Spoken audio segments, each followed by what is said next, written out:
Greetings. So today I went to vote. It's April 2nd. And of course, there's a big argument as to whether voting makes any difference at all. Um, I think for sure not voting um, really doesn't make a difference. There's a question as to whether voting makes a difference, but not voting really, we know that doesn't make a difference. However, whether voting or not voting makes a difference, the real issue is what is voting. Voting really is what you do with your dollars. Voting is what you do with your organizing in your community grassroots work. If you are not doing any community grassroots work or organizing, if you are not using your dollars to make and to support the people and the businesses that you want to see grow, and if you're not focusing your dollars in that way, and actually avoiding sending any dollars to any organizations or any businesses that are not doing what you want them to do, if you're not focusing your dollars, then you're not voting. And so if you're not organizing in your community, connecting your networks, connecting people, then you're not voting. Just going to the ballot and putting in a piece of paper or a check mark. Yeah, that's really questionable whether that's doing anything. But anyway, I went to vote, and in the Democratic primary, I switched my party. I'll explain that later. But I went to vote in the Democratic Party as an exercise, and they made sure that I did not vote for this current President Biden. I did not cast any vote in his direction. In fact, the second part of the ballot had delegates that all of them pledged to Biden. I'm like, I can't vote for any of those delegates then, because Biden has been the one presiding over this genocide over the last several months. But he presided over another genocide, which had to do with medical mandates. And he's been presiding over a number of really huge debacles, really huge problems for the United States and for the world. And he's been watching over it, and he's been the one guiding. And when I say guiding, this is what the problem with the genocide over in Palestine is that a lot of us are, discussing a lot about what Israel is doing, but this is the United States doing this.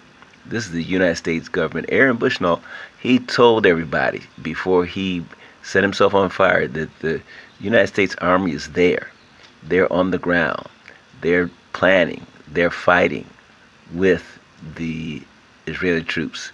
The United States Army is there, providing tactical support, and then they're sending the guns and the bombs and the money over there to do that. So this is really the United States. This is the genocide on the United States, the White House. This is on that bill. And they're the ones behind this, largely behind this.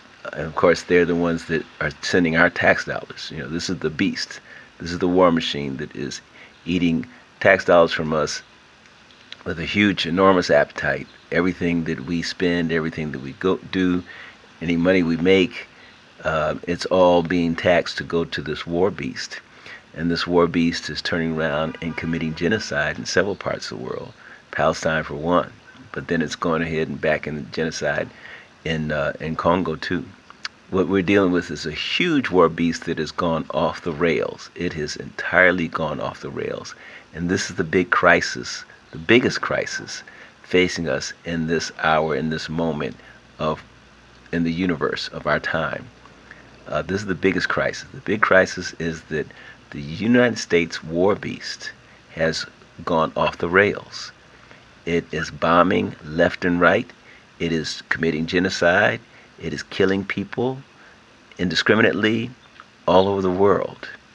And we, if we're living here in this United States, we're going to have to keep speaking out. We're going to have to keep speaking out at every opportunity, in every situation possible.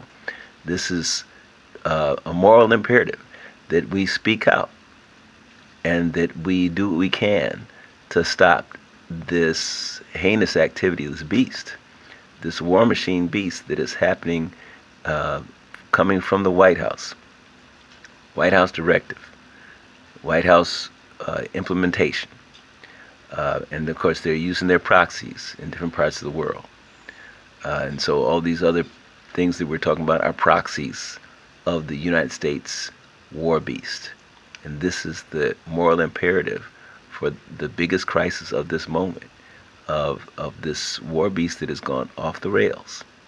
Okay, we are the ones that have got to try to rein in this beast.